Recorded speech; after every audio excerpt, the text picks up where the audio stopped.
rank correlation coefficient. Correlation coefficientல Spearman method அப்படின்னு சொல்லுவோம். அது வந்து ரேங்க் யூஸ் பண்ணி நம்ம சால்வ் பண்ணுவோம். இதான் rank correlation coefficient. So Spearman அந்த வேர்டில் வரும். அப்படி வரலனாலும் ரேங்க்னு வந்தாவே இந்த மெத்தட் தான். Spearman's rank correlation coefficient R coefficient correlation இதை நம்ம சொல்லலாம். So formula R is equal to caps R is equal to 1 minus 6 sigma d square by n into n square minus 1. R இந்த n உள்ள multiply பண்ணி எழுதலாம்ல. So R is equal to 1 minus 6 sigma d square divided by n cube minus n. இதில் வந்து rank கொடுத்துருப்பாங்க. So rank கொடுத்துருந்தா அது solve பண்ணுறது அது ஒரு மெத்தடு. ஃபார்முலா சேம் தான். Rank R given, not given, equal rank, 3 method வரும். இதில் ரேங்க் வந்து கொடுத்துருப்பாங்க, அதை வச்சுட்டு நம்ம சால்வ் பண்ணுவோம், அது ஒரு மெத்தடு. ரேங்க் அவங்க கொடுத்துருக்க மாட்டாங்க, டேட்டா மட்டும் இருக்கும். அந்த டேட்டாக்கு நாமளே ரேங்க் கொடுத்துட்டு அதுக்கப்புறம் சால்வ் பண்ணுவோம். தேர்ட் மெத்தட் வந்து ஈக்குவல் ரேங்க். ரேங்க் வந்து ஈக்குவல், அந்த மாதிரி நீங்கள் ரேங்க் கொடுப்பீங்க. ஸோ கொடுக்கும்போது ரேங்க் வந்து ஈக்குவலாக இருக்கும். 6th ரேங்க்கு 2 பேர் இருப்பாங்க, இல்லை 4th ரேங்க்கு 2 பேர் இருப்பாங்க. ஸோ அது எப்படி சால்வ் பண்ணுறது? ஸோ இங்கே இந்த வீடியோவில் ரேங்க் கிவனுக்கு சால்வ் பண்ணுவோம். So D is equal to R1 minus R2.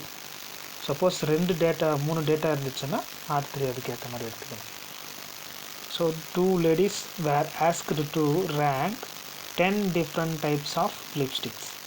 The rank given by them are as follows. So lipstick ABCDன்னு கொடுத்துருக்காங்க. நீலு, நீனா. ஸோ அந்த டேட்டா கொடுத்துருக்காங்க, ரேங்க் கொடுத்துட்டாங்க. ஸோ ரேங்க் கொடுத்துருக்காங்க, இதை வச்சுட்டு நம்ம சால்வ் பண்ணணும்.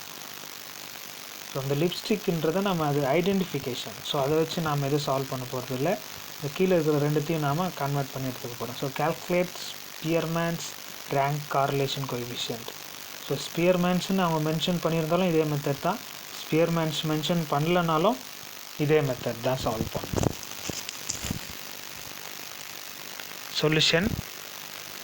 ஸோ இது ஃபார்முலா. ஸோ ஃபஸ்ட்டு நீலு இருக்குல்ல, அது வந்து R1ன்னு எடுத்துக்கிறேன், Xன்னு எடுத்துக்கிறேன். அடுத்து Y R2ன்னு எடுத்துக்கிறேன். So D is equal to R1 minus R2. So D square. So இங்கே 6 sigma D ஸ்கொயர் வேணும்ல, ஸோ அந்த D ஸ்கொயர். ஸோ ஃபஸ்ட்டு அங்கே என்ன டேட்டா இருக்கோ அந்த டேட்டாஸ் எல்லாம் நான் அப்படியே எழுதுகிறேன். அந்த டேட்டாஸ் எல்லாம் எதுவும் மாற்றக்கூடாது, இருக்கிற டேட்டாவை அப்படியே எழுதுகிறோம். நேம் மட்டும் நம்ம மாற்றி எழுதியிருக்கோம். So first one R1 minus R2 தானே. R1ஓட value 1, R2ஓட value 3. So 1 minus 3 is minus 2.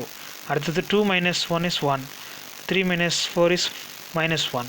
So அப்போ ப்ளஸ் 2 தென் minus 1. இந்த மாதிரி நீங்கள் மைனஸ் பண்ணிகிட்டே வந்தோம்னா நமக்கு இந்த மாதிரி ஆன்சர் கிடச்சிரும். ஸோ இது D.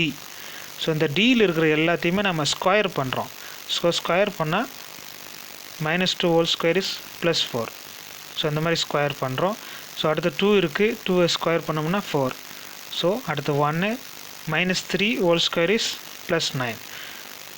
ஸோ அது அடுத்து 4 4 4 16. ஸோ அடுத்து 9.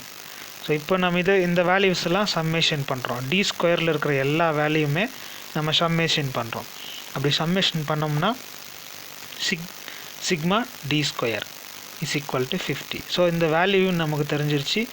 n எத்தனை இருக்குது அப்படின்னு பார்க்குறோம். அப்போ 10. ஸோ என்னோட வேல்யூவும் Dயோட வேல்யூவும் தெரியும். 6 sigma D square. R is equal to 1 minus 6 into 50. என்னோட value 10. So 10 cube minus 10 substitute பண்ணுறோம். 6 into 50 300.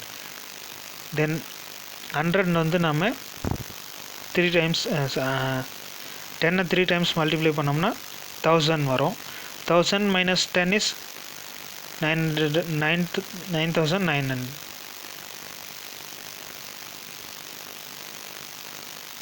1000 minus 10, so 990. ஸோ நம்ம டிவைட் பண்ணோம்னா 0.303. So 1 minus 0.300 is R is equal to 0.697.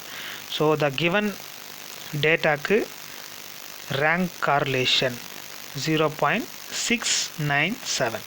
So இதுதான் கிவன் டேட்டாக்கான ரேங்க் கார்லேஷன். அடுத்து 3 டைப்ஸ் இங்கே இருக்குது. 10 competitors in a beauty contest are ranked by 3 judges in the following order: Judge 1, Judge 2, Judge 3. So அந்த rank அவங்களே கொடுத்துட்ருக்காங்க. So இதில் நமக்கு லாஸ்ட் சம்முக்கும் இதுக்கு என்ன டிஃப்ரெண்ட்னா அதில் 2 டேட்டா மட்டும்தான், 2 டைப்ஸ் ஆஃப் டேட்டா, இதில் 3 types of data. Use the rank correlation coefficient, determine which pair of judges as the nearest approach. So எந்த ஜட்ஜஸ் நியர் அப்ரோச் இருக்குது, rank correlation coefficient. So rank வந்தாவே Spearman. So solution,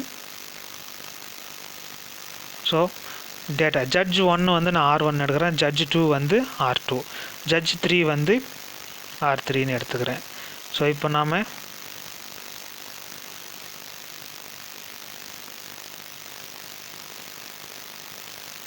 so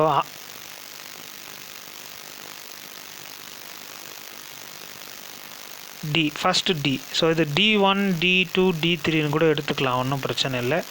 so அதில் கிளியராக இருந்தீங்கன்னா டிடின்னு கூட எடுத்துக்கோங்க. So D is equal to R1 minus R2. அடுத்ததில் வந்து R2வும் R3யும், அடுத்து R1 R3. ஸோ அதை மாற்றி மாற்றி நாம் என்ன பண்ணுறோம், மைனஸ் பண்ணுறோம். ஸோ R1 R2, தென் R2 R3, தென் R1 R3. ஸோ அது மைனஸ் பண்ணோம்னா இந்த மாதிரி வேல்யூஸ் வரும். ஸோ இங்கே வந்திருக்கிற வேல்யூஸை நம்ம ஸ்கொயர் பண்ணோம்னா இந்த மாதிரி வந்துடும். So D square 3D square. So இது உனக்கு D வந்து வேரியேஷன் தெரியலன்னா D1, D1, D2, D3 அப்படின்னு எடுத்துக்கோங்க. ஸோ அப்போ 3 வேல்யூஸ் நமக்கு கிடச்சிரும். ஸோ இப்போது நம்ம ஃபார்முலாவில் சப்ஸ்டியூட் பண்ண வேண்டியதான், தனித்தனியாக ஒரு ஃபார்முலாவில். So rank correlation between judges 1 and 2. So 1 and 2க்கு ஃபஸ்ட்டு D ஸ்கொயர், அதுதான் 200, என்னோட வேல்யூ 10. ஸோ அது இதில் சப்ஸ்டியூட் பண்ணோம்னா நமக்கு ரேங்க் வந்து R is equal to -0.212. So இதில் எதில் மினிமம் வருதோ அதை வச்சு தான் நம்ம கண்டுபிடிப்போம். ஸோ அடுத்து ஜட்ஜு செகண்டு தேர்டுக்கு, அதுக்கு நம்ம ஆல்ரெடி டேபிளில் வேல்யூ கண்டுபிடிச்சிருக்கோம். இதில் சப்ஸ்டியூட் பண்ணுறோம். சப்ஸ்டியூட் பண்ணோம்னா ஆரோட வேல்யூ -0.297 அப்படின்னு வருது. ஸோ அடுத்து ஃபஸ்ட்டு தேர்டு. ஸோ ஃபஸ்ட்டு தேர்டுக்கு வேல்யூஸ் இந்த ஃபார்முலாவில் நம்ம சப்ஸ்டியூட் பண்ணுறோம். சப்ஸ்டியூட் பண்ணோம்னா 0.636. ஸோ இதில் இருக்கிறதுலையே எது அப்படின்னா ஃபஸ்ட்டும் தேர்டும் தான் கரெக்ட், மேக்ஸிமம். ஸோ எது மேக்ஸிமம் வேல்யூ, அதெல்லாம் மைனஸில் வந்துச்சுல்ல ரெண்டுமே, இது மட்டும் தான் ப்ளஸ் வேல்யூ வந்தது. Since the coefficient of correlation is maximum in the judgment of the first and third. ஃபஸ்ட்டும் தேர்டும் கொடுத்த அது வந்து நமக்கு கார்லேட் பண்ணோம்னா அது வந்து ஓரளவுக்கு காமனாக டெஸ்டர்ஸ் இருக்குது அப்படின்னு சொல்கிறோம். இது வந்து இந்த 3 டேட்டாஸ் கொடுத்தாக்கா இந்த மாதிரி மாடலில் சால்வ் பண்ணணும்.